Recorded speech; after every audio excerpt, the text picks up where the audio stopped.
¿Dónde más iré, Dios? ¿Dónde más iré? Tienes palabras de vida eterna. ¿Dónde más iré, Dios? ¿Dónde más iré? Tienes palabras de vida eterna. ¿Dónde más iré, Dios? ¿Dónde más iré? Tienes palabras de vida eterna. ¿Dónde más iré, Dios? ¿Dónde más iré? Tienes palabras de vida eterna.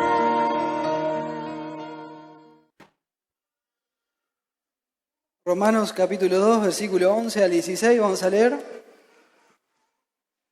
Contento de compartir, como decía recién, hace tiempo no lo hacía por razones de estudios.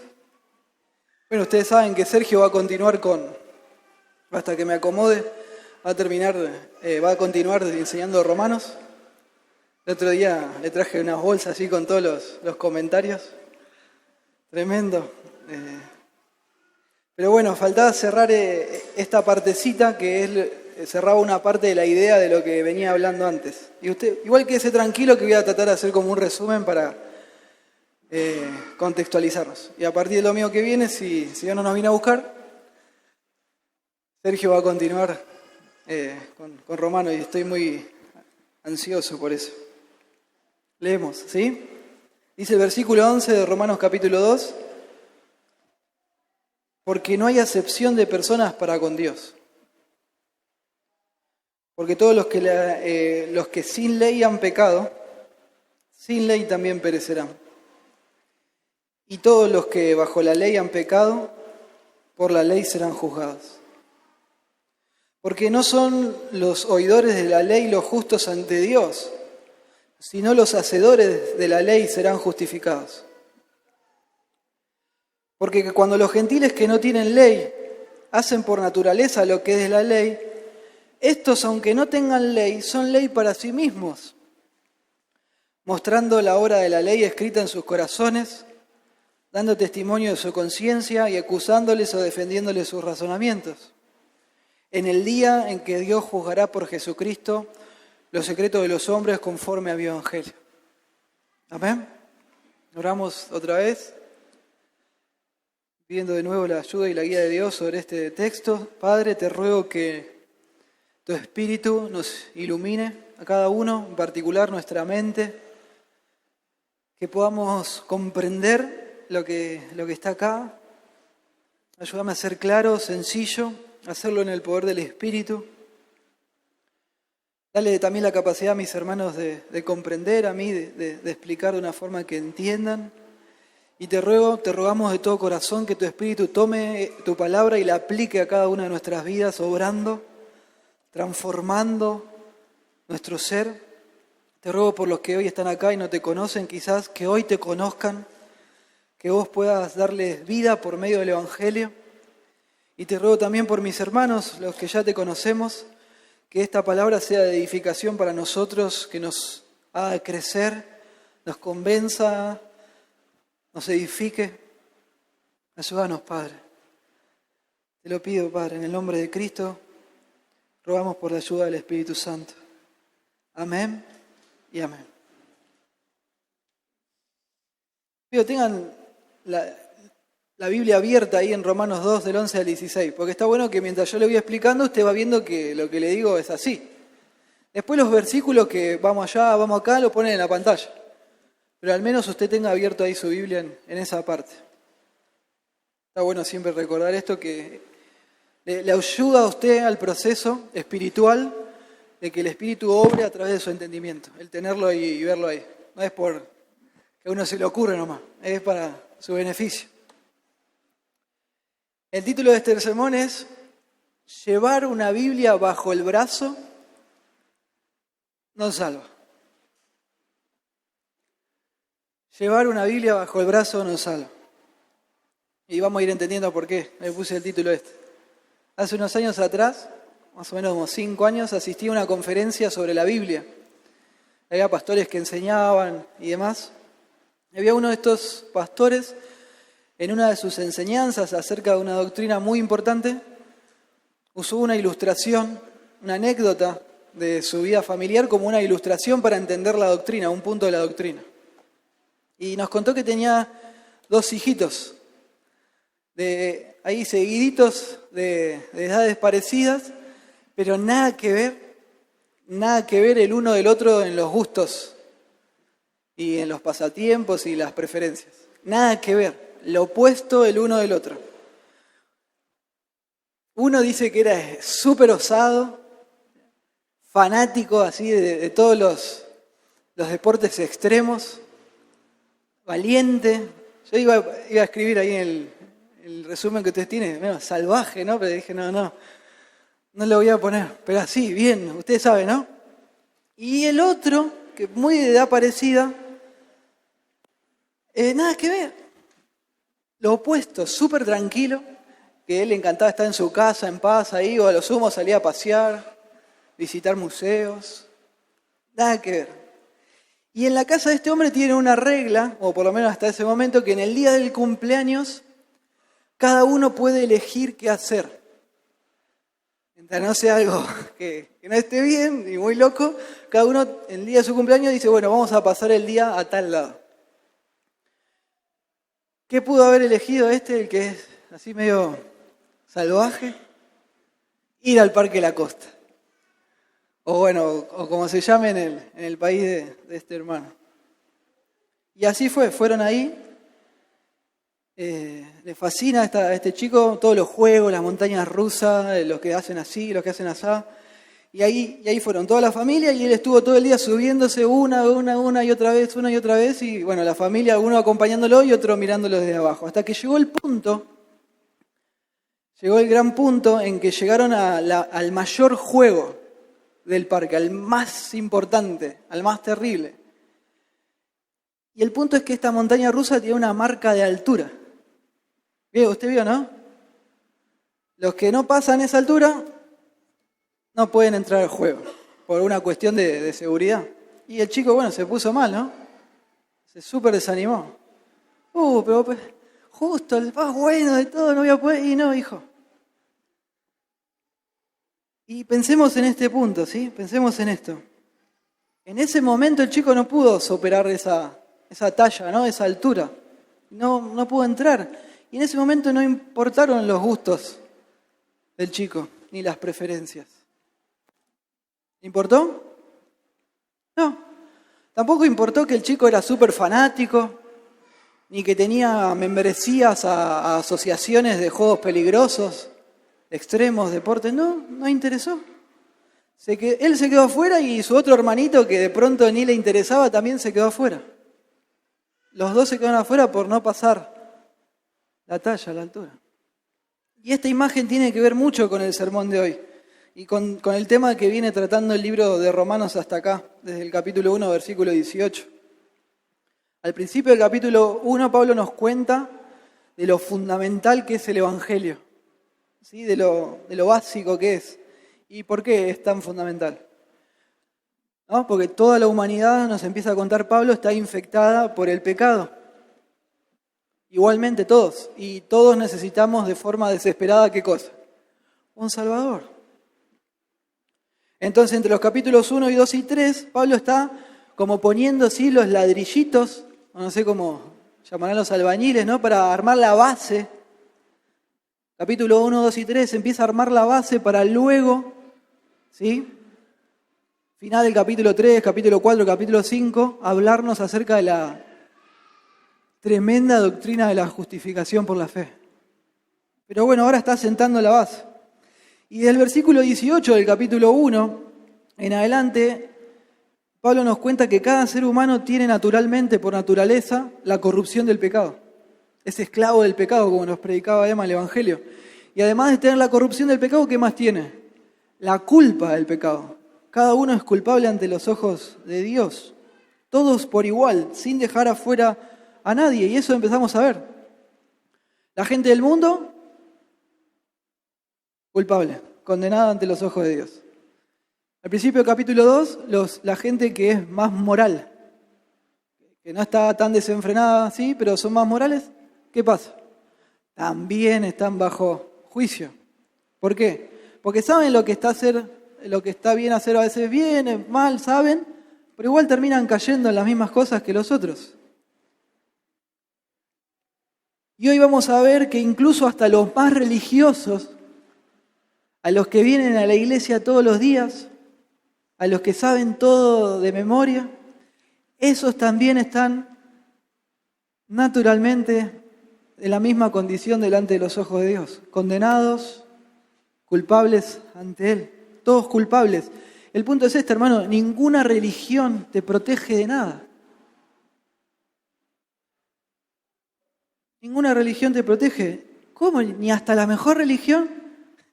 Como si hubiera una... No, esa tampoco. Esa tampoco te protege.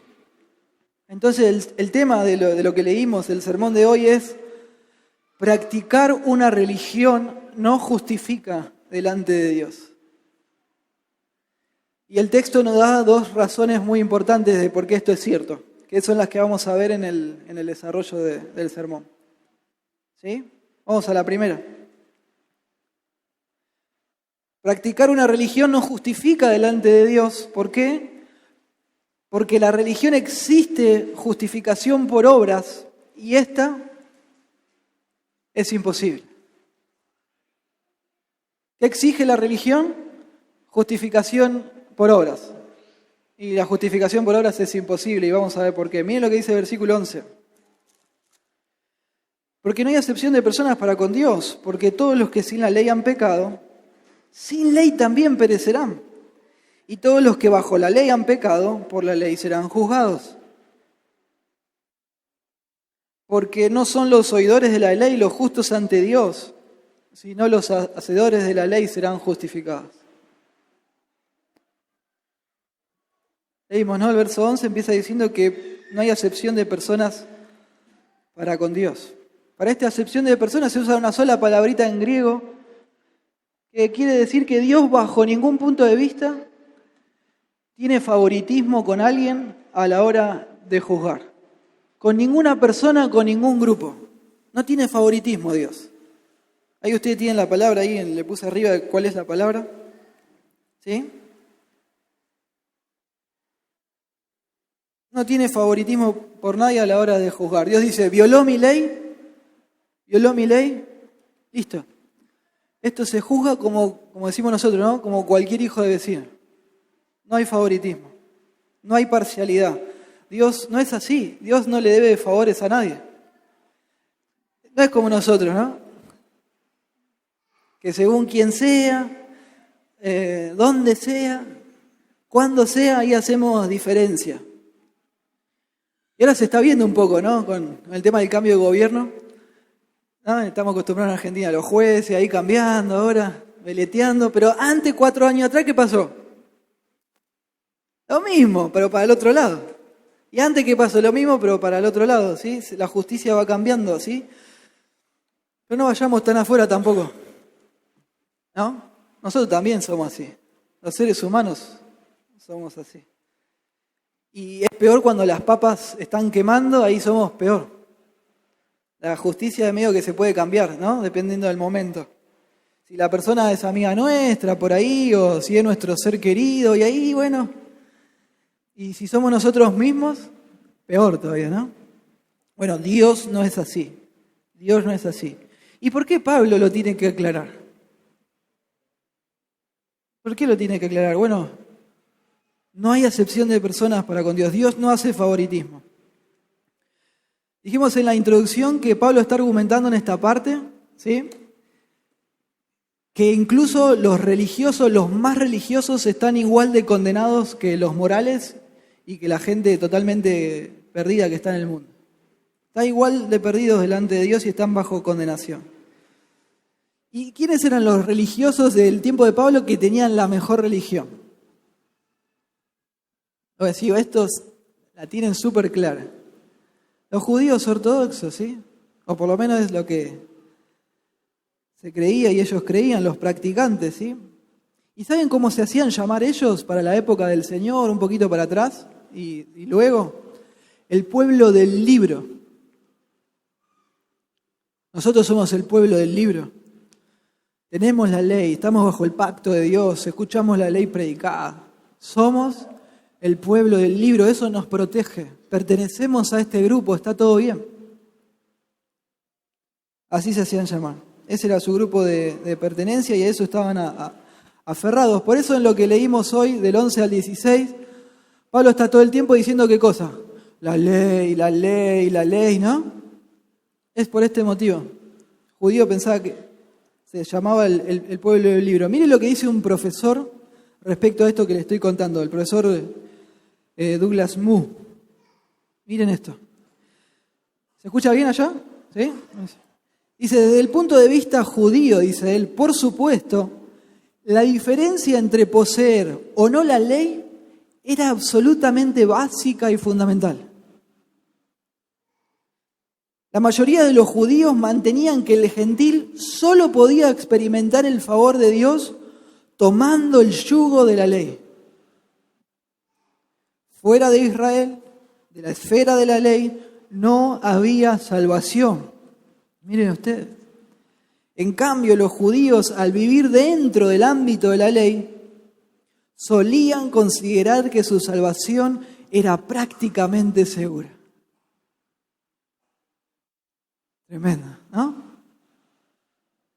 Y estudiando otros autores puede llegar a la conclusión que literalmente ellos creían que al pertenecer a este grupo, al oír la ley predicada en las sinagogas, al tratar de ir obedeciendo las cosas como podían y de ir arrepintiéndose cuando fallaban, listo, ya eran salvos seguros. Se iban derechito para arriba. Estaban convencidos de eso. Y esto a mí me impactó. ¿A qué le suena esto? A mí me suena un montonazo, porque 10 años para atrás yo pensaba así. Hasta hace 10 años atrás yo estaba convencido de que esto era así. Estaba seguro. Estaba convencidísimo. Y yo sé por lo que hemos charlado unos con otros, o lo que charlábamos en tiempo de comunidad y demás, que a otros también le ha pasado así. Estaban seguros de que, bueno, escuchamos la Biblia, más o menos, obedecemos, nos vamos arrepintiendo, estamos en la iglesia, listo. Me voy para arriba, seguro, prácticamente seguro. Y quizás entre nosotros por ahí hoy haya alguien de visita o alguno de nosotros que piensa que esto todavía funciona así.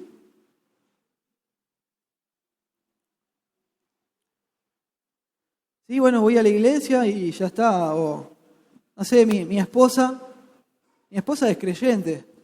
Listo, eso me protege de alguna forma. Soy parte de la comunidad. O los chicos chiquitos.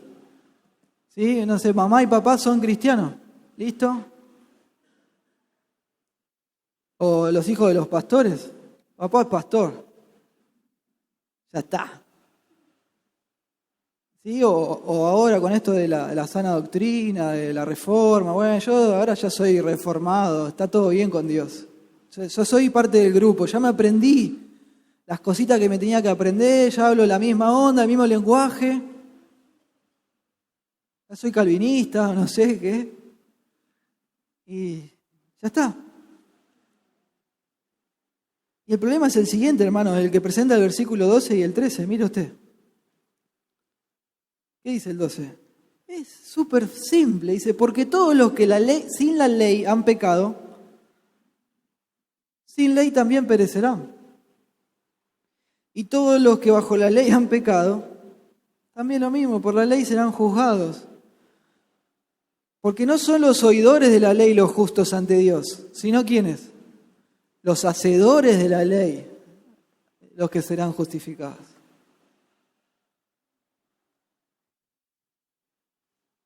Y el texto es claro, ¿eh? Solo los que hacen la ley. La idea es aquellos que la cumplen en total cabalidad. Esos van a ser justificados. Solo esos. ¿Qué significa justificado en este contexto? Es ser declarado justo ante los ojos de Dios. Ser declarado justo ante. ¿Quién dice el 13? Ante Dios. Entonces, el que no tiene la ley, el que no tiene religión, el que nunca tuvo la capacidad de conocer la ley de Moisés o de tener una Biblia, ya sea escrita o siendo predicada con frecuencia, está condenado. Eso se sabe. Pero también el que tiene religión, el que conoce la ley de Moisés, está igual de perdido. Esta es la idea cuando dice que unos sin ley perecerán, y el paralelismo, ¿no?, de los que tienen ley también serán juzgados, porque no se trata de escucharla y de pertenecer a un grupo, sino de hacerla, cumplirla totalmente. ¿Me van siguiendo? Esta es la idea. Y hasta peor los que conocen la Biblia. ¿Por qué es peor?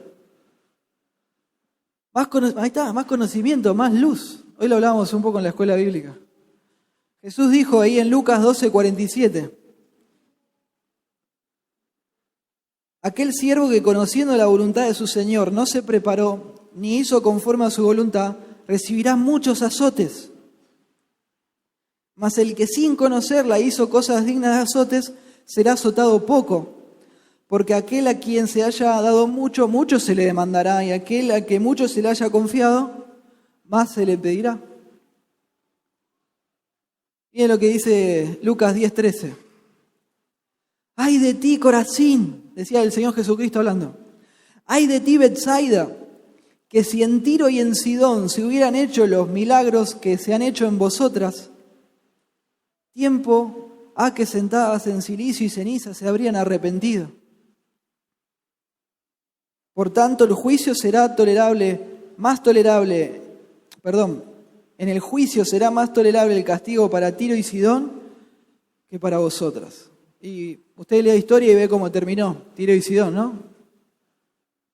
Terrible lo que Dios hizo ahí. Pero para ellos iba a ser menos que para las personas que tienen más luz. Acá cita Corazín, Betsaida.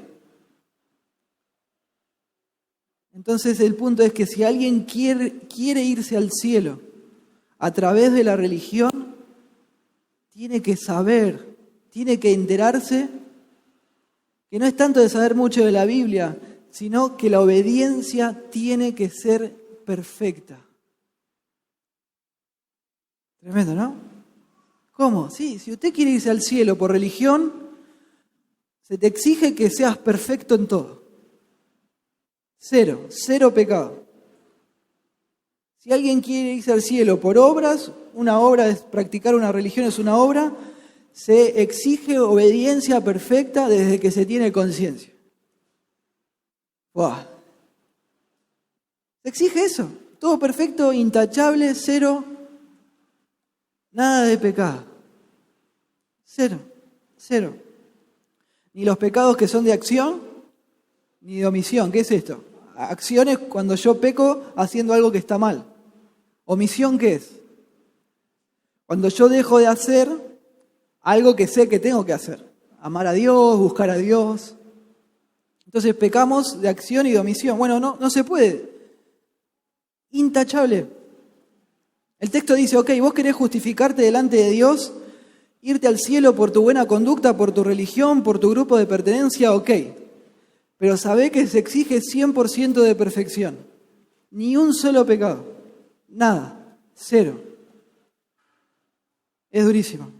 Y esto también está en Gálatas capítulo 3, versículo 10. Mire usted.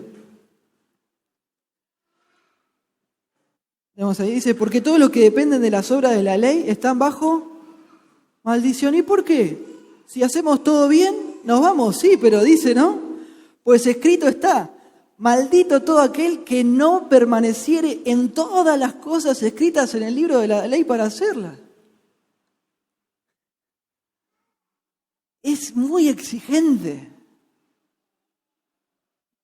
Santiago 2.10 dice similar. Santiago 2.10 dice, porque cualquiera que guardare toda la ley, pero ofendiere en un punto, se hace culpable de todos. Entonces por ahí no robaste, pero si mentiste, sos culpable también como si hubieras robado delante de los ojos de Dios, en cuanto a poder irte al cielo o no. Muy santo es Dios, muy recto, muy justo. Amén. ¿Quién puede vivir así por más religioso que sea? ¿Quién? Yo, dice. Bueno. Imagínate que empezaste a profesar tu religión a partir de los 30 años. A partir de los 30, listo. ¿Y antes? Eso no cuenta. No, sí cuenta. El texto dice, se exige obediencia perfecta desde siempre. Dios no negocia. Y vamos a suponer que practicás esa religión desde que estabas en la panza de mamá. Desde que naciste lo hacés. ¿Siempre hiciste todo perfecto sin pecar? Siempre, siempre, siempre, porque es lo que se exige. Sabemos que no, ¿no? Es obvio que no. ¿Qué dice Proverbios 29? ¿Quién podrá decir, yo he limpiado mi corazón, limpio estoy de mi pecado? ¿Quién? Uno solo, el Señor Jesucristo, ¿no? Pero todos los demás, nadie puede decir esto. Alguien honesto no puede decir esto. Los seres humanos somos pecadores y eso hacemos. ¿Qué cosa? Pecar. Y somos muy buenos pecando. Somos profesionales. Y lo pongo así medio pero es terrible esto y está mal. Y desagrada a Dios y eso nos separa de Él, nos condena para siempre. No es que somos buenas personas que a veces hacen cosas malas. No. La Biblia dice que somos malas personas. Que a veces hacemos algunas cosas buenas. Esa es la realidad. Usted sabe, pecamos, mentimos. Ya no ni acordamos el número de mentiras que hemos dicho a lo largo de nuestra vida. Vamos a suponer que pecamos 5 veces por día. Por 365 días al año, ¿cuántos pecados son? Bueno, yo no peco tanto. Bueno, una vez por día, en un año, un montón. Y en toda tu vida, miles y miles de pecados. El adulterio de corazón, ¿sí? El codiciar a otra persona sexualmente en la calle, a través de un celular, de una pantalla de computadora. Estamos en el horno. El primer mandamiento, amar a Dios con todo el alma, el corazón y las fuerzas. ¿Quién ha hecho eso perfecto desde el día que nació? Ninguno. La Biblia nos enseña, y un pastor tomó esta enseñanza hace unos cuantos años y llegó a la conclusión, el corazón humano es una fábrica de ídolos. Pecamos y somos pecadores. Entonces otra vez, practicar una religión no justifica delante de Dios. ¿Por qué? Porque la religión existe justificación por obras y esta es imposible. No hay chances. Miren lo que dice Romanos, ahí cerquita, Romanos 3, 9 al 12.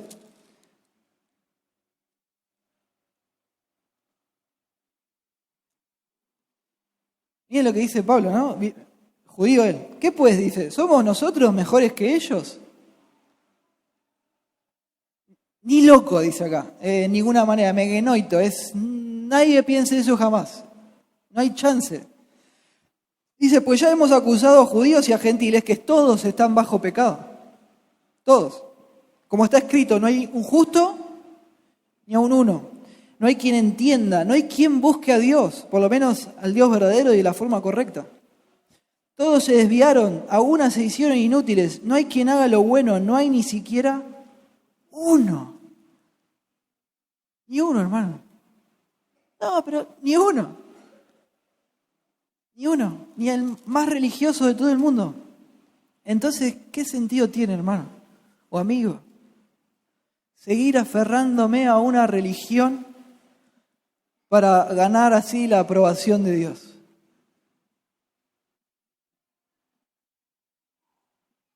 Bueno, pero no sé si la aprobación de Dios. Entonces, ¿la aprobación de quién? Porque pensemos en esto. Si en las cosas que realmente importan Dios te desaprueba, ¿qué me importa que a mí que todos los demás me aprueben?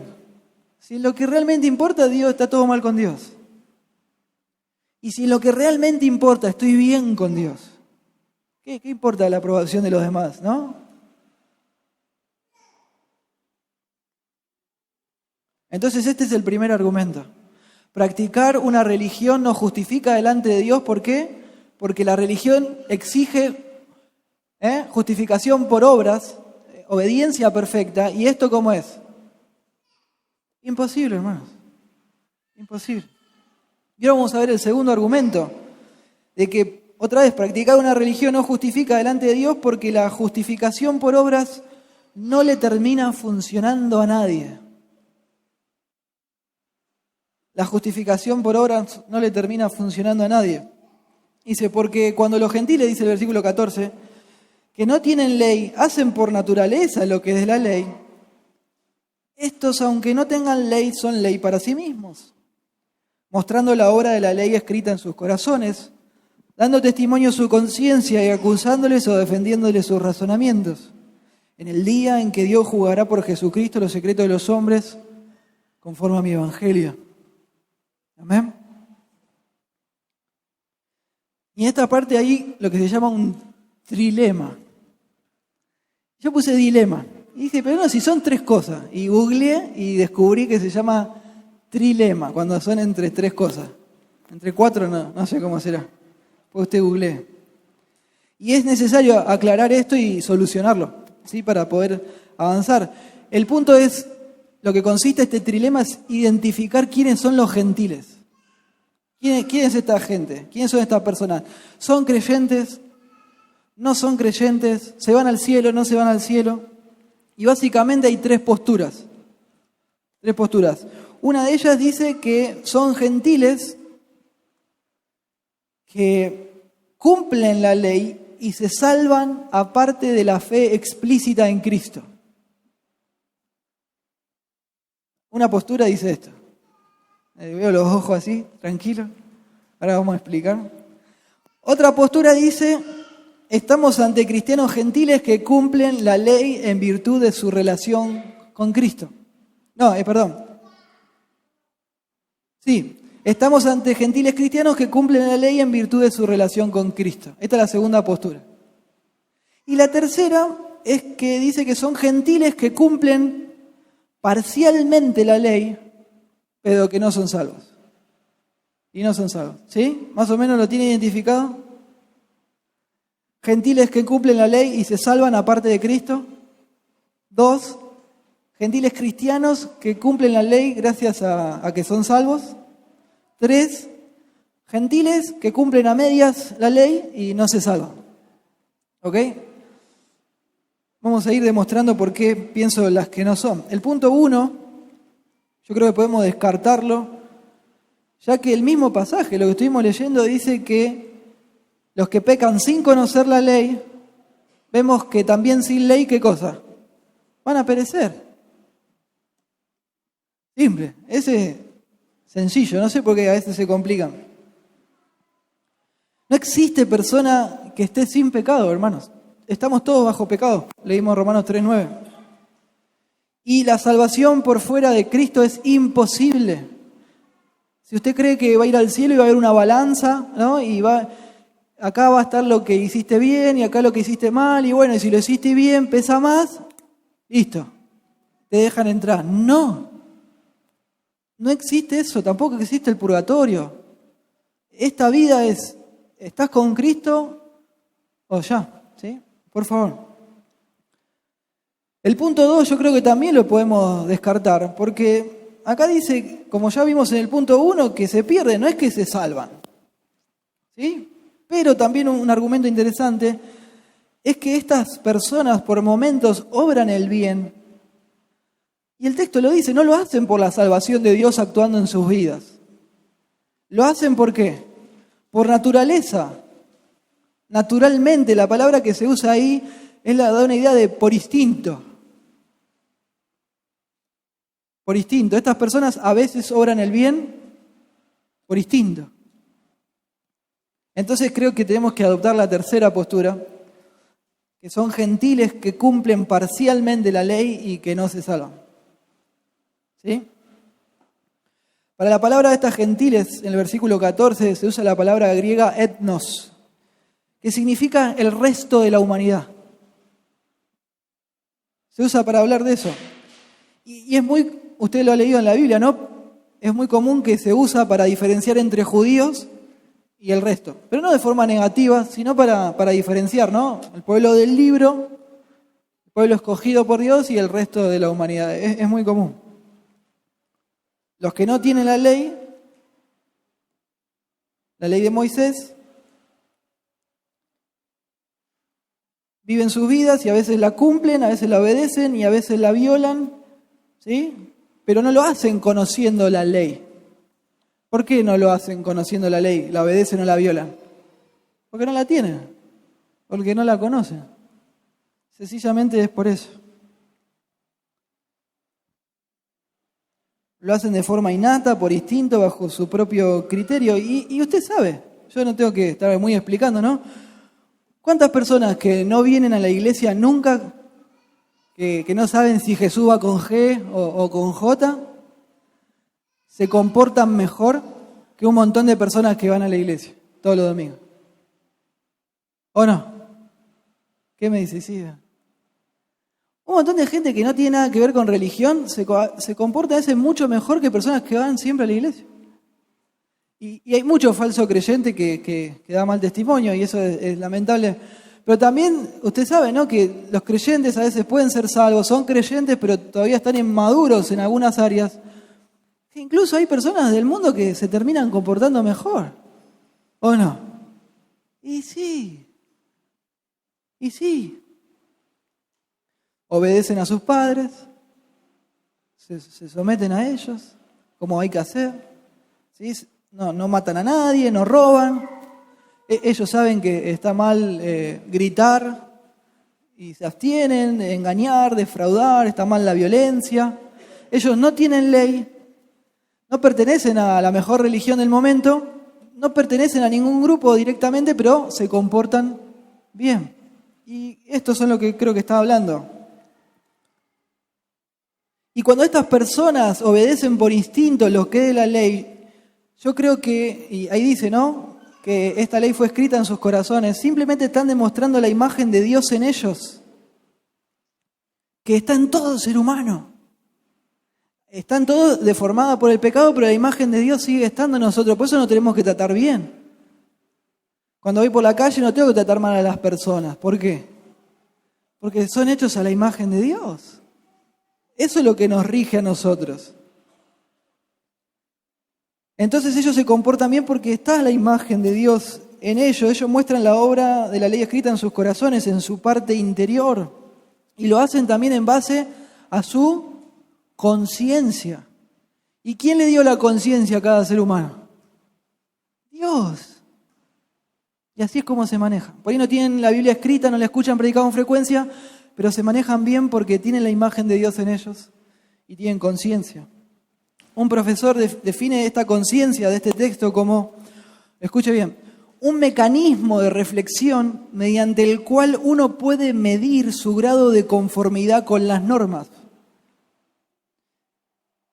Si las normas son la ley, la conciencia de los gentiles revela dentro de cada individuo hasta qué punto dichas normas están siendo obedecidas. O sea, no tienen la Biblia escrita ni la escuchan predicada, pero tienen normas. Y ellos saben cuáles son las normas. Y con su conciencia dice, bueno, estoy bien, estoy más o menos, estoy mal. ¿Sí?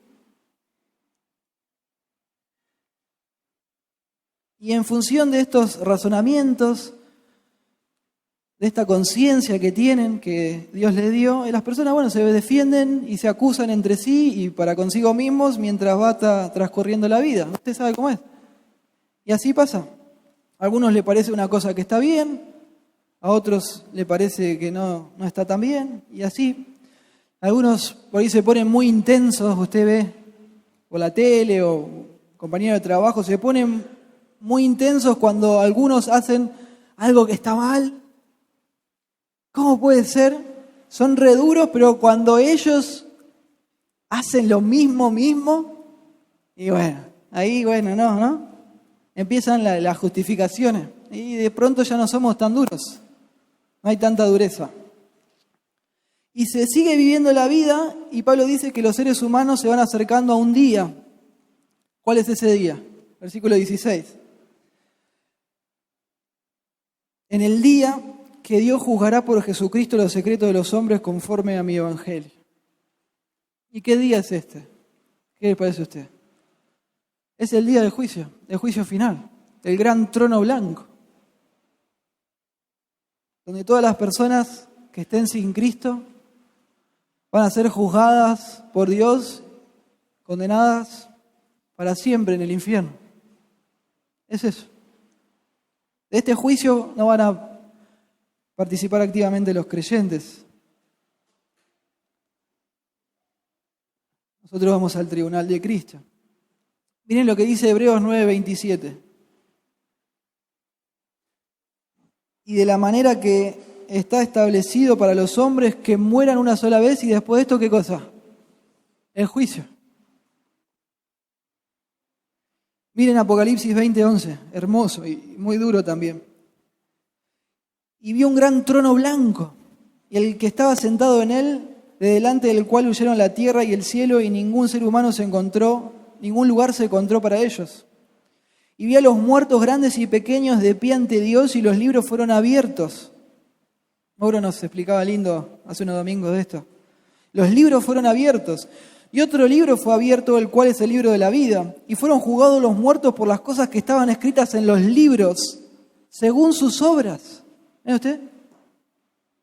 Y el mar entregó a los muertos que había en él, y la muerte y el Hades entregaron a los muertos que había en ellos, y fueron juzgados cada uno según sus obras. Y la muerte y el Hades fueron lanzados al lago de fuego. Esta es la muerte segunda. Se abrieron libros y se abrió el libro de la vida.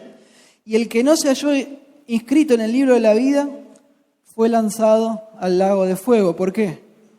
Porque fueron juzgados según sus obras, conforme a sus obras. Y sabemos que se exige ¿cómo? Obediencia perfecta. Según sus obras. No se puede ofrecer perfección desde las obras humanas, que es lo que se exige. Y está bueno hacer un paréntesis y analizar algunos de los, para poder entender esto, algunos de los elementos de acusación y de prueba que va a usar Dios en aquel día. ¿Ok?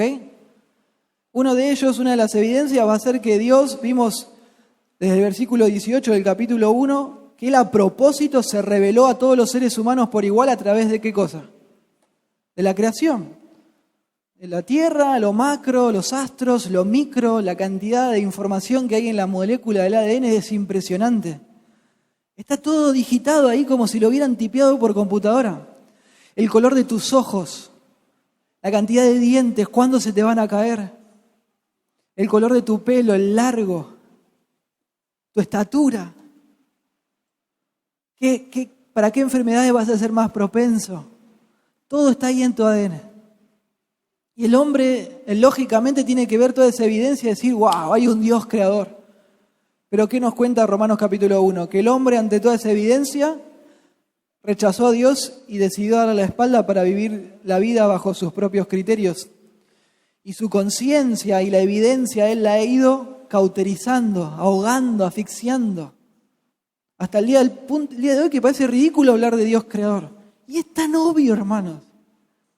Tan lógico, tan naturalmente lógico. Pero el hombre ha cauterizado su conciencia y esa va a ser una acusación de Dios. Dios también, en segundo lugar, va a usar su ley, sus mandamientos para juzgar a las personas. Y sabemos ya que al ser humano no le alcanza, no le da para satisfacer a Dios. ¿Por qué? Porque somos pecadores. Juan 5:45 dijo el Señor Jesucristo, no penséis que yo voy a acusaros delante del Padre. Hay quien os acusa. ¿Quién es? Moisés. Es una referencia a la ley. En que ustedes tienen su esperanza. Ustedes son el pueblo del libro. Ese libro los va a acusar. Apocalipsis 20:12 dice, y vi a los muertos grandes y pequeños de pie ante Dios, y los libros fueron abiertos, y otro libro fue abierto, el cual es el libro de la vida, y fueron juzgados los muertos por las cosas que estaban escritas en los libros, según sus obras. Otro elemento de prueba, el tercero, Dios va a condenar a aquellos que rechazaron y despreciaron a su Hijo, a aquellos que despreciaron al Espíritu Santo, a aquellos que despreciaron el Evangelio de Salvación. 1 Corintios 16:22 dice, el que no amare al Señor Jesucristo sea anatema, que se condene. Es la idea. Condenado. El Señor viene, dice. Hebreos 10:29 Dice, ¿cuánto mayor castigo pensáis que merecerá el que pisoteare al Hijo de Dios y tuviere por inmunda la sangre del pacto en la cual fue santificado y hiciera afrenta al Espíritu de gracia? Desprecian al Hijo, desprecian al Espíritu, desprecian el Evangelio. Gálatas 1:8, otro desprecio al Evangelio. Tantas religiones. Mas si aún nosotros, un ángel del cielo, les anuncia otro Evangelio diferente del que seamos anunciado, sea otra vez lo mismo, anatema. Condenado. Y por último, el cuarto punto es muy interesante que tiene que ver con nuestro texto. Es que los estudiosos coinciden que la parte habla de razonamientos, ¿sí? Sus propios razonamientos que se defienden y se acusan. Y también cuando dice en el versículo 15, cuando habla de secretos, esto es criptos, algo interior, escondido, nos da la idea de motivaciones, cosas que nadie ve, que solo nosotros sabemos. Hace referencia a que Dios es tan recto y tan justo que incluso en el juicio final va a utilizar los buenos argumentos o buenos conceptos o criterios de las mismas personas en su contra, para demostrarle que hasta en eso fallaron. Va a usar el argumento de la creación, va a usar sus mandamientos, va a usar que despreciaron al Hijo, pero también los criterios buenos de las personas también van a ser usados en aquel día, porque en definitiva, ¿de dónde nace eso? Son fruto de la imagen de Dios mismo en las personas y de la conciencia que Él les dio. ¿Sí? Y esto es tremendo. Y es muy común. Usted le da un ejemplo y va a decir, sí. ¿Cuántas veces dijiste, yo eso no lo hago nunca, jamás? Aquella, mirá, no, ese es mi límite. Jamás. ¿No les pasó? ¿Sí o no? No, eso no. Y después viste que hiciste justo eso que dijiste que nunca ibas a hacer. Y te querés morir. Te querés morir. Bueno, Isaías, ¿a dónde apuntamos con todo esto? ¿A dónde apuntamos con todo esto? Este es el punto, hermanos. Es obvio que las buenas obras del resto de la humanidad no sirven, no funcionan para lograr la justificación por obras. Los gentiles también hacen buenas obras los que no son salvos, es la idea. Entonces, el religioso tampoco debería esperar ser salvo por practicar la buena obra de la religión. La religión es una buena obra más. Las obras no salvan. Fin, ¿no? ¿Se ve eso? Es la idea del texto. No hay favoritismo con Dios. No hay grupo de pertenencia, no hay pueblo del libro, no hay pueblo de Dios, no. ¿Querés salvarte por obras? Ok. Si es así, tiene que haber perfección. 100% santo, cero pecado, todos iguales. No hay preferencia con nadie, judío, gentil, el resto de la humanidad, a Dios no le interesa. Dios no negocia con nadie. ¿Vos querés justificarte por religión, por obras? Bueno, perfecto tiene que ser. Y Dios se pone duro ahí. Miren lo que dice Romanos 3:19. Y este es el punto donde nos quiere llevar la palabra de Dios. Pero sabemos que todo lo que la ley dice, lo dice los que están bajo la ley. ¿Para qué? Para que toda boca se cierre. Nada, tanto argumento, razonamiento, no, para que toda boca se cierre y todo el mundo quede bajo el juicio de Dios. Ya que por las obras de la ley ningún ser humano será justificado delante de Él, porque la ley solo nos ayuda a descubrir el pecado. La ley, la Biblia fue dada por Dios, no para que haya grupitos, ¿sí?, donde piensen que Dios va a hacer favoritismo con ellos. No, sino que fue dada para el conocimiento del pecado, para que nosotros leamos y nos demos cuenta de que somos pecadores y que necesitamos urgentemente un Salvador. Yo necesito, vos necesitas de forma desesperada un Salvador. Entonces, practicar religión no justifica a nadie. ¿Por qué? Porque la justificación por obras no le termina funcionando a nadie. Teóricamente sí, si una persona pudiera vivir todo perfecto su vida sin pecar jamás, pero en la práctica no nos termina a nadie, a ningún ser humano le ha funcionado, le funciona ni le funcionará jamás. ¿Por qué? Porque somos pecadores y somos muy buenos pecando. Y acá está la solución, hermanos. Vamos a leer el 27 de Hebreos 9 de nuevo y el 28, miren. Y de la manera que está establecido para los hombres que mueran una sola vez y después de esto, el juicio, ya leímos. Miren, 28. Así también Cristo fue ofrecido una sola vez para llevar los pecados de muchos. Y aparecerá por segunda vez sin relación con el pecado para salvar a los que le esperan. Amén. A ninguno nos alcanza, a ninguno nos da para llegar a Dios. Dios es muy santo, muy recto, muy justo y nosotros muy pecadores. Romanos 3:23 dice, por cuanto algunos, todos pecaron, están destituidos de la gloria de Dios. Que esto destituido, ya lo explicamos, no nos da, no nos alcanza para la gloria de Dios.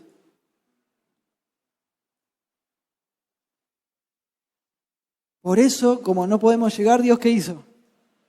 Bajó, Él vino. Entonces, no se trata de tener inteligencia, no se trata de tener moral, no se trata de tener iglesia, no se trata de tener religión, estas cosas pueden ser buenas, pero no salvan. Se trata de ¿qué? De tener ¿a quién? Al Hijo, amén, al Hijo. Recibir su testimonio. ¿Y qué es recibir su testimonio? Es el Evangelio. Cuando dice testimonio, la Biblia es el Evangelio. Según el contexto, este es uno. 1 Juan 5:11. Y este es el testimonio, este es el Evangelio. Que Dios nos ha dado vida eterna y esta vida está en su Hijo. 12. El que tiene al Hijo tiene la vida. El que no tiene al Hijo de Dios no tiene la vida. ¿Ya tenés al Hijo? ¿Lo tenés? ¿Estás seguro? Pedile esa seguridad al Señor. Si vos tenés al Hijo realmente, Dios quiere que tengas seguridad. Esa es su voluntad. Él no juega a la escondida, o sea, es el difícil. La Biblia nos enseña que si realmente lo tenés, Él quiere que vos tengas seguridad de tu salvación. Pero también la Biblia nos enseña que si vos no lo tenés, Dios no quiere que tengas seguridad. Porque Él desea tu salvación. Entonces, si todavía no lo tenés, Dios va a incomodarte. Y que tu conciencia esté sensible, buscale. Si le buscás de corazón, lo vas a encontrar. ¿Sí? Y si ya lo tenés, pedile esa seguridad y Él te la va a dar. Porque Él se goza en hacer eso. Tener al Hijo es lo que Dios ofrece para poder ser justificado. Como la justificación por obra no le termina funcionando a nadie, tener al Hijo es lo que Dios ofrece para nuestra justificación. En cambio, ¿sí? Para poder ser declarado como si fuéramos ¿qué? Justos. Y atenti, no es que somos justos delante de Dios, somos declarados como si fuéramos justos en virtud de nuestra unión ¿con quién? Con Cristo, en virtud de los méritos de Cristo, no los nuestros. Cristo jamás pecó, jamás, cero. Así hizo el Señor de pecado, cero, nunca nada. Y Él al morir en nuestro lugar como sacrificio sustituto, lo que hace es imputa. ¿Qué es esto imputa? Pone a nuestra cuenta, como si fuera nuestra, su justicia perfecta, intachable. ¿Te das cuenta de este intercambio que cantábamos hoy? Imputa su justicia perfecta a todo aquel que viene a Él buscándolo, de verdad, buscando vida eterna. Necesitas unirte a Cristo, amén. Necesitas hacerte uno con Él por medio de la fe en su obra de la cruz.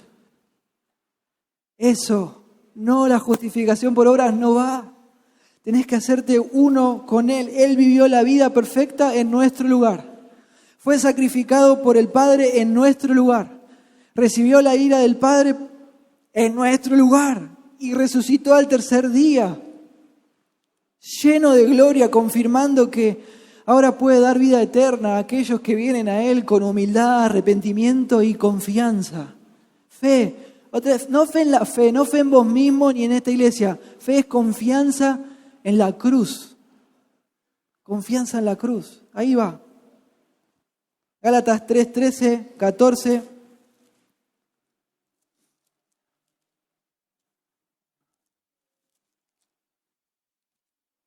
Agréguenlo ahí en su bosquejo.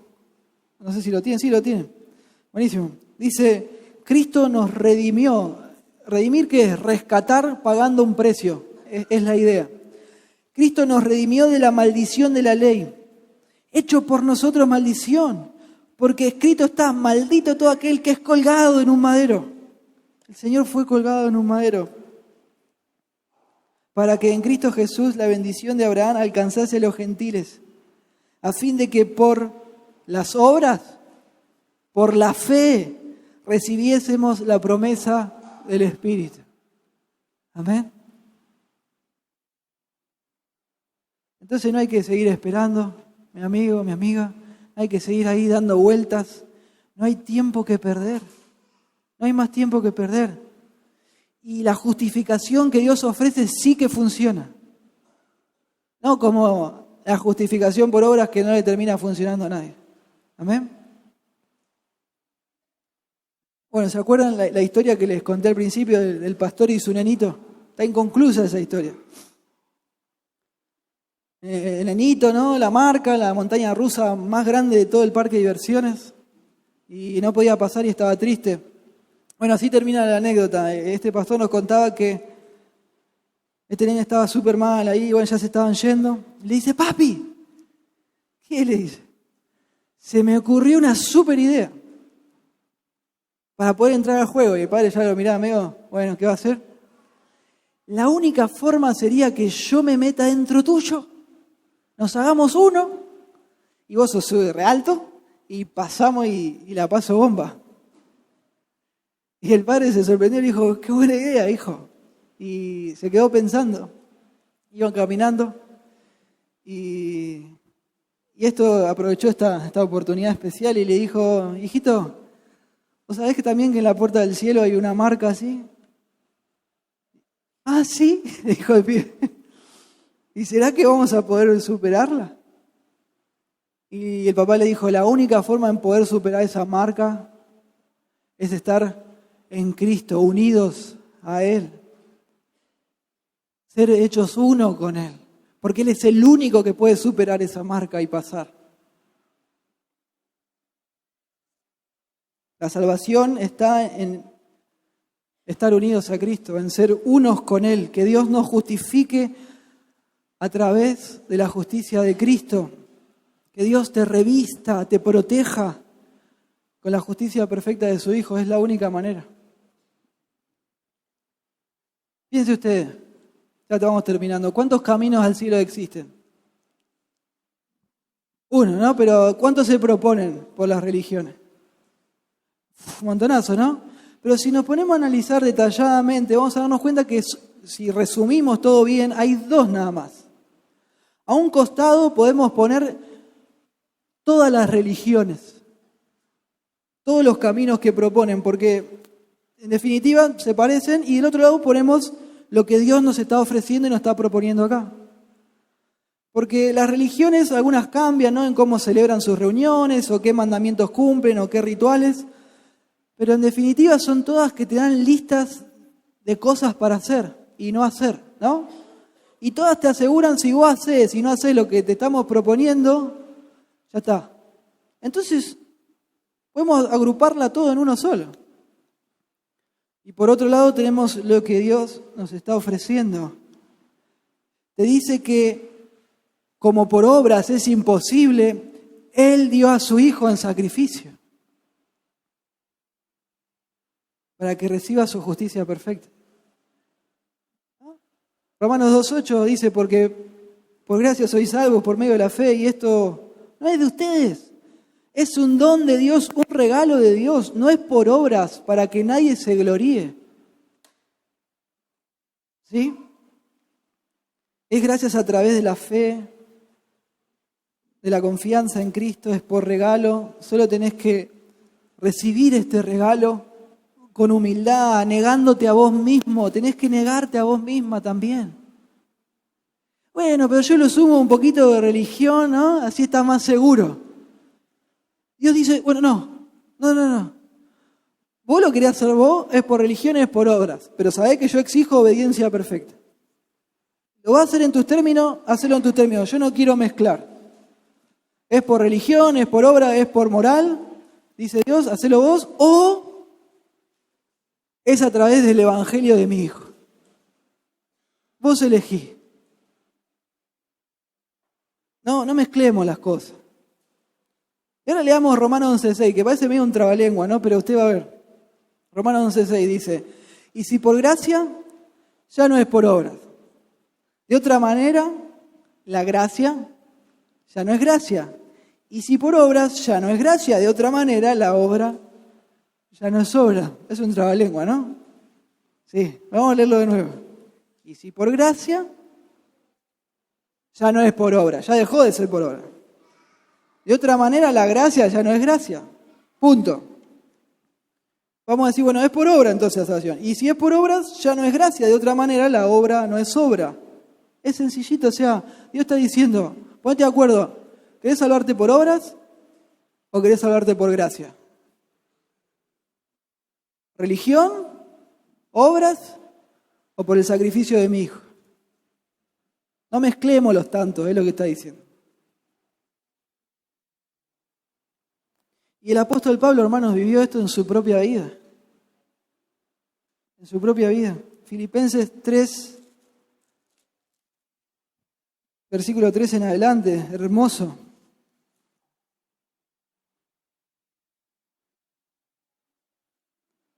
Dice, porque nosotros somos la circuncisión, los que en espíritu servimos a Dios y nos gloriamos en Cristo Jesús. O sea, yo soy un judío convertido, dice Pablo, que me glorío en Cristo Jesús, dice él, no teniendo confianza en la carne.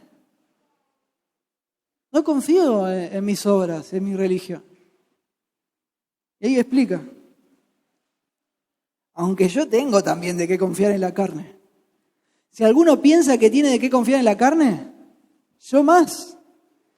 Fui circuncidado el 8º día, del linaje de Israel, de la tribu de Benjamín, hebreo de hebreos.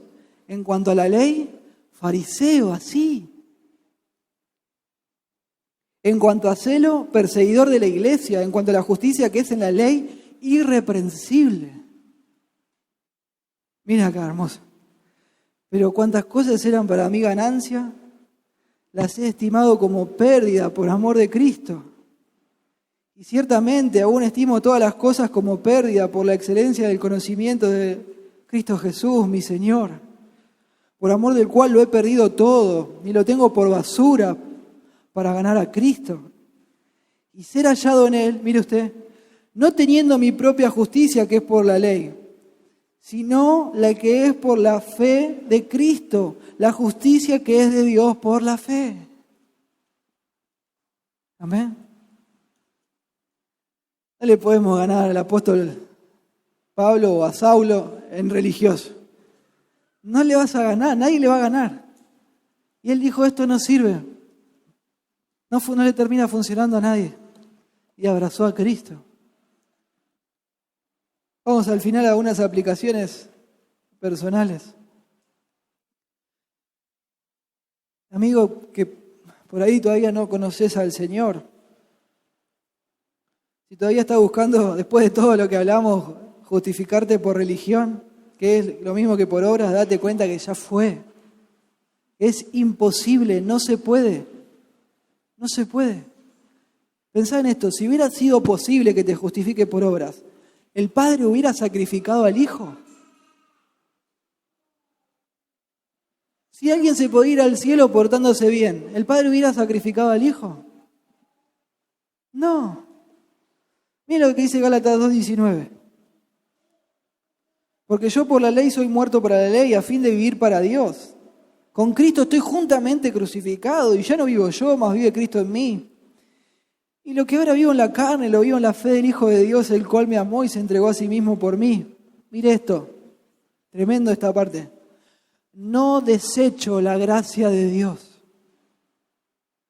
Pues si por la ley fuese la justicia, entonces por demás murió Cristo. Otras traducciones dicen, entonces Cristo murió en vano. ¿Ve usted? Entonces te animo de corazón a que te niegues a vos mismo, negate, te arrepientas de corazón, de verdad, que recibas por la fe, con confianza la justificación que Dios solo ofrece a través de Cristo. Tengo el texto ahí, pero no lo voy a leer. ¿Ustedes se acuerdan? El fariseo y el publicano. Religioso este hombre. Y dice que oraba consigo mismo, dice el texto. Dios, te agradezco porque no soy como este publicano. Yo hago esto, yo practico mi religión, yo soy esto, yo soy el otro, yo soy el otro. Y el Señor dijo, oraba consigo mismo. No hablaba con Dios. Dice, pero estaba el publicano también, que se reconocía pecador, dice que no se atrevía a levantar la mirada y se golpeaba el pecho y le pedía a Dios un sustituto, sé propicio a mí, por favor, dame gracia, es la idea. Y el Señor dice, el que fue a su casa justificado fue el publicano, el otro no.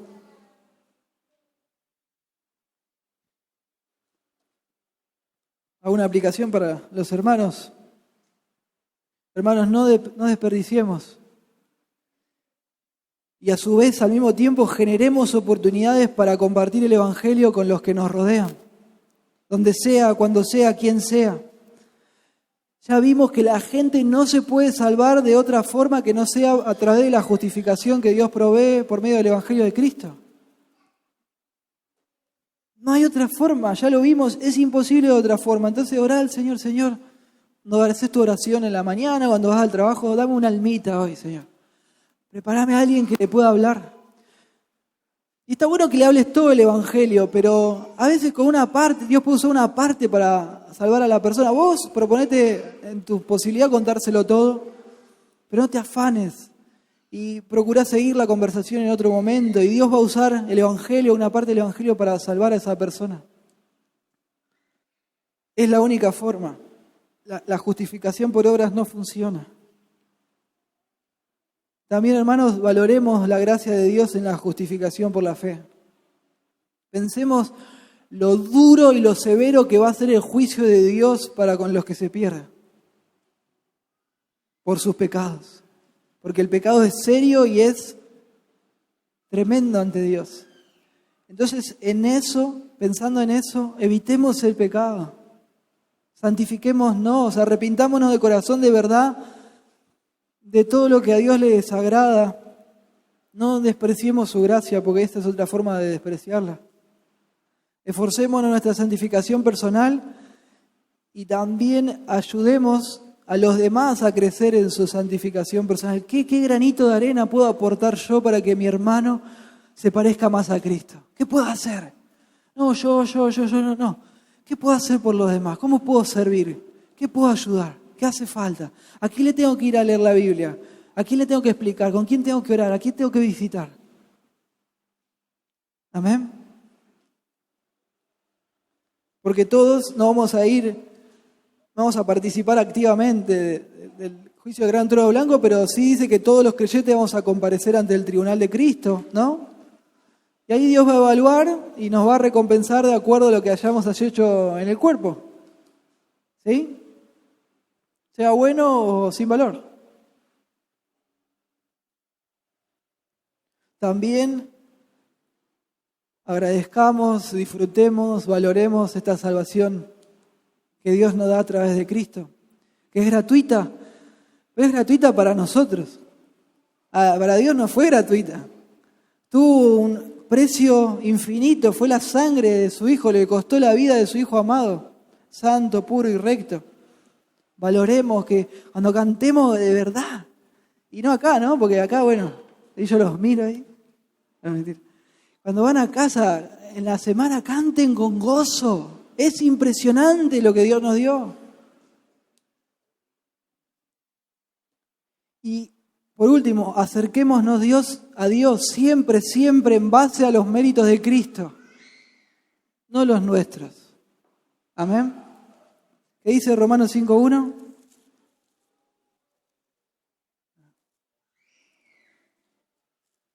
Justificados, pues por la fe, tenemos paz para con Dios por medio de nuestro Señor Jesucristo. Somos justificados por la fe y desde ahí dejamos de ser enemigos de Dios. Hay paz entre nosotros y Dios. ¿Por medio de qué? ¿De nuestras obras? No. Por medio del Señor Jesucristo. Oremos. Señor.